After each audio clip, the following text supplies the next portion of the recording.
Halo anak-anak, kita jumpa lagi dalam video kita kali ini.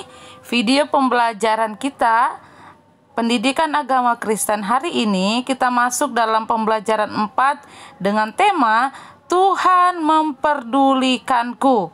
Nah, Tuhan memperdulikanku.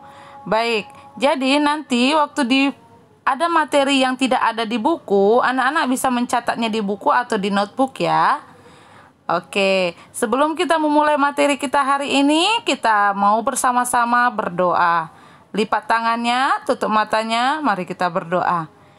Bapak, terima kasih buat anugerah yang Kau berikan bagi setiap kami. Kami bersyukur Bapak buat hari ini, karena kami bisa memulai pembelajaran kami dan berikan hikmat bagi setiap kami, agar kami bisa menangkap materi pembelajaran hari ini dengan baik. Terima kasih Yesus. Hanya dalam nama Tuhan Yesus kami berdoa. Amin. Oke, nah kita masuk dalam pembelajaran kita hari ini, yaitu pembelajaran 4. Namun sebelum itu anak-anak, mari kita memberikan waktu kita untuk membaca Alkitab, yaitu literasi kita dalam Roma pasal 5 ayat 12 sampai 21. Jadi kita baca dulu Alkitabnya, baru kita akan melanjutkan materi dalam video ini ya. Roma pasal 5 ayat 12 sampai 21. Selamat membaca.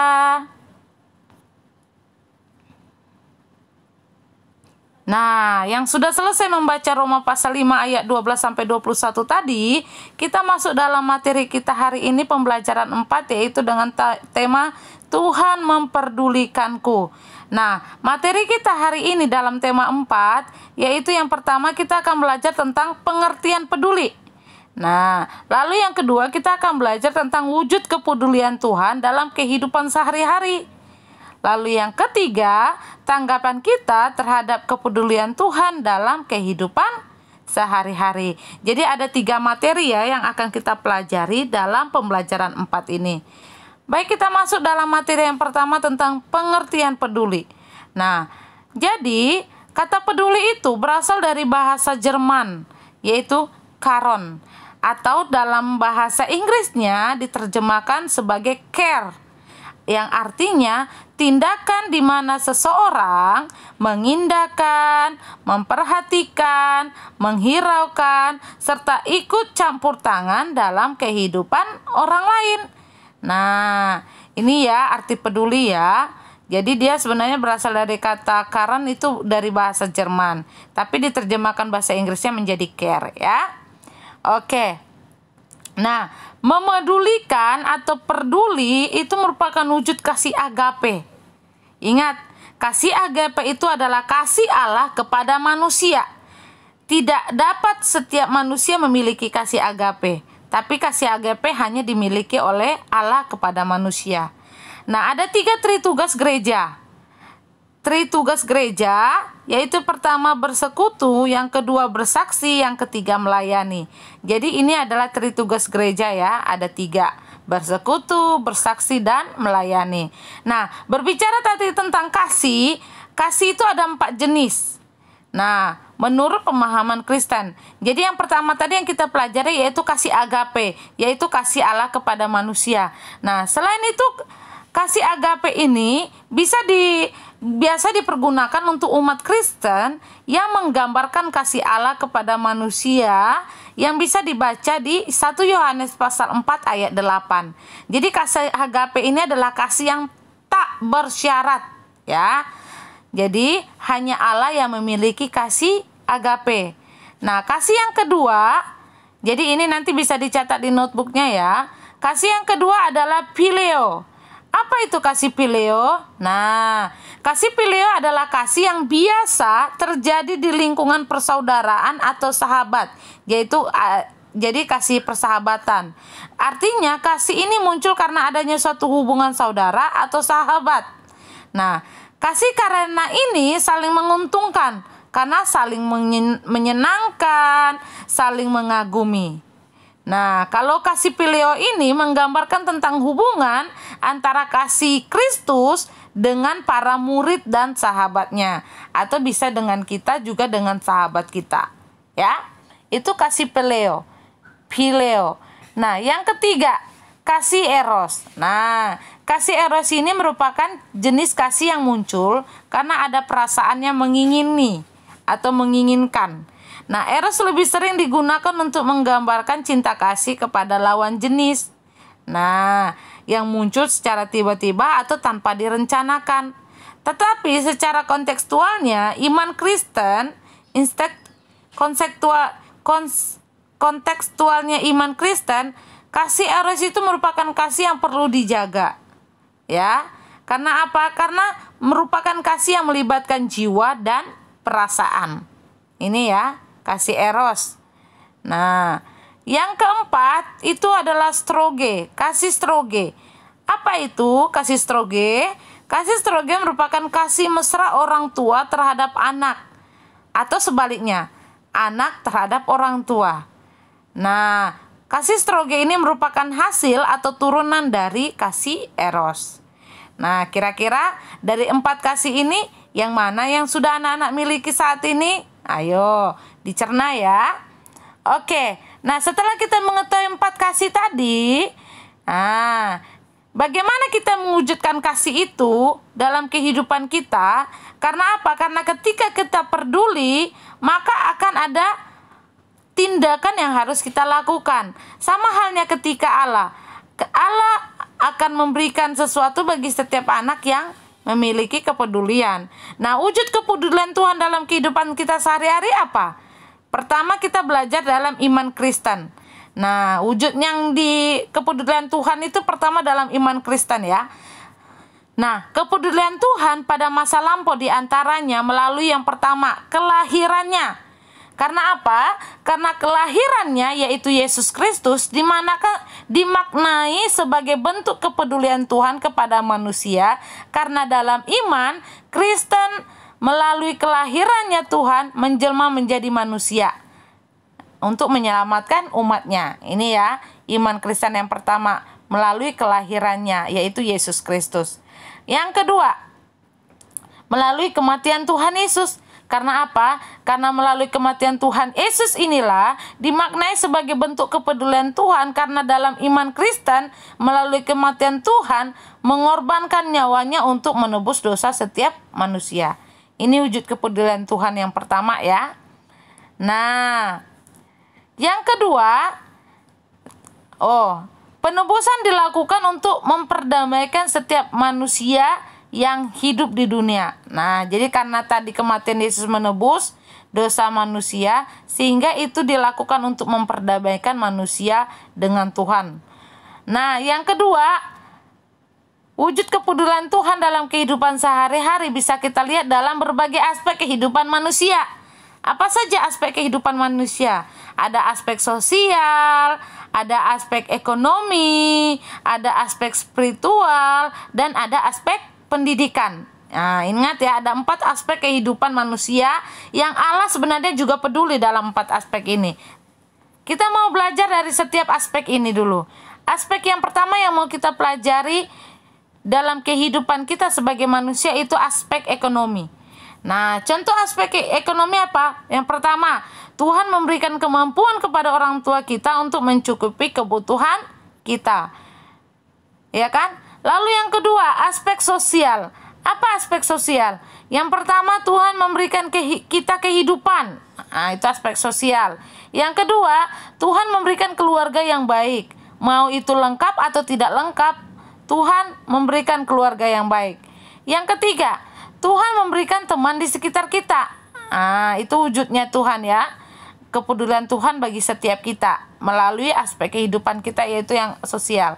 Ingat, Tuhan tidak menciptakan kita untuk hidup sendiri. Nah, itu perlu diingat ya. Aspek yang ketiga, sebagai wujud kepedulian Tuhan dalam kehidupan kita, yaitu aspek pendidikan. Pertama, Tuhan memberikan kepada kita akses pendidikan baik formal maupun non-formal melalui orang tua kita. Nah, yang kedua, melalui lembaga tertentu, Tuhan memfasilitasi kepada mereka yang tidak dapat akses pendidikan formal. Nah, itu yang kedua, melalui lembaga. Nah, aspek yang keempat yaitu aspek spiritual. Apa saja contohnya? Pertama, melalui gerejanya, yaitu gereja Tuhan, Tuhan senantiasa memelihara iman kepercayaan kita. Yang kedua, melalui kehidupan di dalam gereja, Tuhan menyediakan tempat untuk mempergumulkan iman kepercayaan kita. Nah, jadi ini ada 4 aspek dengan contoh-contohnya yang sebagai wujud kepedulian Tuhan dalam kehidupan kita sehari-hari. Oke, nah setelah kita melihat bagian yang B, maka kita masuk dalam materi bagian yang ke C. Ketika kita melihat wujud kepedulian Tuhan, maka apa tanggapan kita sebagai anak-anak Tuhan terhadap kepedulian Tuhan dalam kehidupan sehari-hari. Jadi kita harus memiliki tanggapan atau reaksi. Nah, tanggapan itu terdiri dari 2 jenis, yaitu tanggapan positif dan tanggapan negatif. Nah, kita masuk dulu dalam tanggapan negatif. Apa contohnya? Yang pertama, kita bersikap acuh tak acuh terhadap kehidupan. Itu tanggapan yang negatif. Yang kedua, kita merokok. Yang ketiga, kita menyalahgunakan minuman beralkohol dan narkoba. Yang keempat, kita tidak peduli dengan sesama. Ini adalah contoh-contoh tanggapan yang negatif. Yang kelima, tidak beribadah, tidak sekolah minggu, tidak berdoa kepada Tuhan, dan tidak menghormati orang tua. Bahkan tidak mengerjakan pekerjaan rumah. Ini adalah contoh-contoh tanggapan negatif. Ya, jadi nanti kalau ada pertanyaan, tuliskan contoh-contoh tanggapan negatif kita atas kepedulian Tuhan dalam kehidupan kita sehari-hari. Jadi dari yang ketujuh ini atau bisa ditambah lagi, itu menjadi contoh tanggapan negatif. Nah, yang kedua, kita mau belajar contoh tanggapan positif. Jadi tadi ada negatif, pasti ada positif. Nah, yang pertama adalah contoh tanggapannya menghargai kehidupan. Yang kedua, menerapkan pola hidup sehat. Yang ketiga, menjaga lingkungan sekitar dan rajin beribadah. Yang keempat, menghargai orang-orang sekitar. Yang kelima, selalu bersikap rendah hati. Yang keenam, menerapkan pola hidup tolong-menolong. Dan yang ketujuh, mau berbagi dengan sesama. Nah, jadi ini ada 2 ya tanggapan kita terhadap kepedulian Tuhan. Jadi ada secara positif dan ada secara negatif, beserta ada contohnya. Oke? Oke. Nah, saat ini kita akan melihat penjelasan teks Alkitab dalam Yesaya pasal 17 ayat 10. Yang pertama, kitab Yesaya ini ditulis oleh Nabi Yesaya yang ditujukan kepada bangsa Israel yang sedang mengalami penjajahan Raja Asyur. Apa yang terjadi dalam penjajahan Raja Asyur? Nah, keadaan mereka itu menderita. Karena apa? Karena keadaan hidup mereka itu yang terkekang dengan peraturan, dengan hukum, dan tata negara yang menghimpit mereka. Inilah penderitaan yang dialami oleh bangsa Israel pada saat penjajahan Raja Asyur.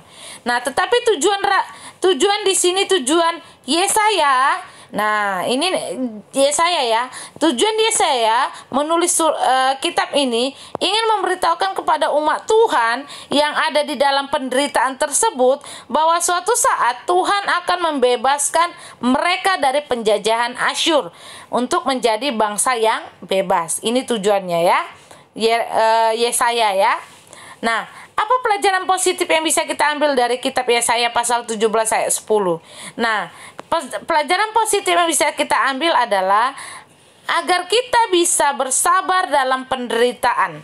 Karena apa? Karena janji Tuhan pasti indah pada waktunya. Oke?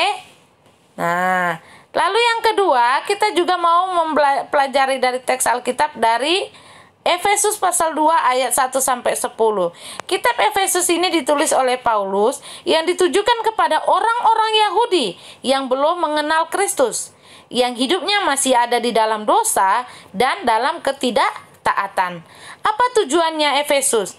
Nah, tujuannya kitab Efesus ini atau tujuan Paulus adalah mengingatkan orang-orang Yahudi agar mereka meninggalkan kehidupan yang penuh dosa. Nah, apa pelajaran positifnya yang bisa kita ambil? Pelajaran positif yang bisa kita ambil dari Yesaya pasal 17, dari Efesus pasal 2 ayat 1 sampai 10 ini Efesus ya anak-anak ya. Nah, adalah agar kita bisa bersabar, agar kita juga bisa mengenal, agar kita bisa hidup dalam ketaatan. sehingga kita bisa meninggalkan kehidupan kita yang penuh dari dosa.